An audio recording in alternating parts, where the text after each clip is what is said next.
What's up, YouTube? It's been a while since we spoke last. I think my last video was 3 months ago. There's been a lot. This has been a rough year. Like, if I'm being honest, the start to this year was really just not great. October last year, my dog Toby, he was a Boston Terrier English Bulldog mix. He was really cute. He celebrated his 11th birthday, and 3 days later he had a seizure. He'd never had a seizure before. It wasn't something that he did, so it was really scary. I just kind of like woke up in the middle of the night and he was on the bed and just in full seizure, and then he just kind of stopped, and I thought I was losing him. So I called the vet the next day, and because it happened overnight, it just happened the once. I was like, okay, like, he seems okay. So I called the vet the next day and they put him on some medication to try and control the seizure. We were just kind of acting preemptively because he was 11. It was just like a random thing. He'd never done that before. He went into December, a week later he had another seizure, and so we increased the dose of the medications, and then we managed to get into December and he had another seizure just after Christmas. And I at this point was getting really nervous because, like, this dog was my best friend. Like, that was my boy. Like, he was a service dog before I even knew I needed a service dog. So he ended up being task trained for just around the house things, and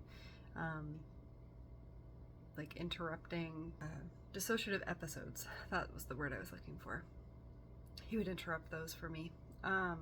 Anyways, I'm getting off topic. So he had another seizure in December, and that was hard. And then in January he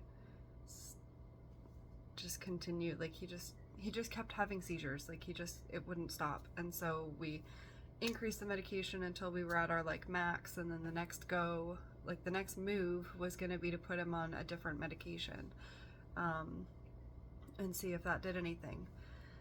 But then one night in February, he started seizing, and it was the middle of the night, and he kind of came out of it as he did, and then he went right back into another one, and he'd never done that before. He'd never come out of it and then gone straight back into another. And they were like grand mal seizures mixed with like absent seizures. Like, he would have the grand mal episode and then he would just be completely absent, just laying there, basic functions. Sometimes he would pause his breathing. Sometimes, like, it was scary. It was not a good time. So he did that, where he had the second grand mal episode, and when he came out of that, his leg wouldn't stop paddling, his back leg. He just kept kicking. And so I was like, obviously really concerned. And then he went into another seizure, and they were just back to back to back to back. So we rushed him to the vet, and he had seizures all night from like 1 o'clock in the morning until 9 a.m. We had this dog on multiple doses of the emergency sort of like, hey, like, stop meds.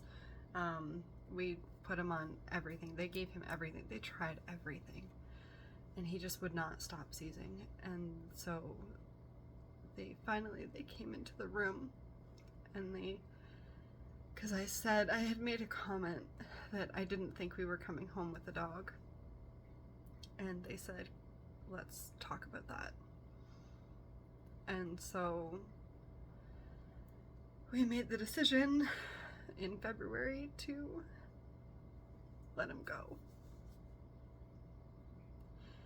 And he paddled and seized. Like, he just stayed in status until, right up until the euthanasia meds hit him.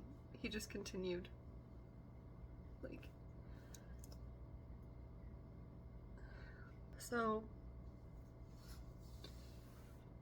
the next day, I mean, obviously, so that day I took the day off work, but I had to go to work the next day or the day after. I don't really remember, but I had to go back to work, so I did.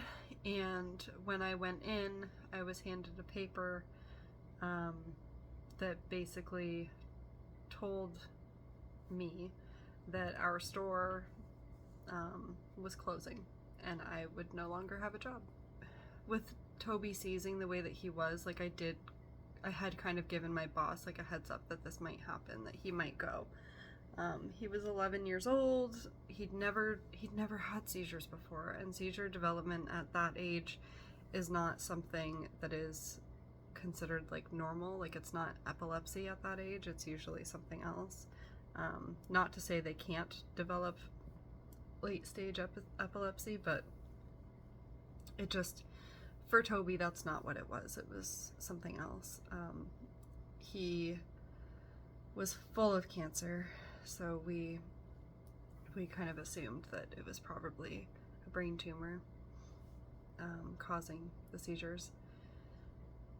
So I had told my boss in advance that, like, this might happen, and if it did, that I would probably need to take stress leave. And when she handed me the letter stating that I would not have a job in like 6 weeks time from that date, I told her that I would stick around and see the end of the store through and then take my stress leave after we'd closed and didn't have jobs, and that I would just take a minute afterwards and digest everything that had happened. So that's where I am now. Our store ended up staying open for April. We thought it was closing end of March, and it stayed open for April. And because of that, because of how much stress I was under and how much I was suppressing and how much I was avoiding dealing with, I started hallucinating at work. And I mean, that was something that I had done in the past, but it was turning into like a daily occurrence. And so that wasn't great.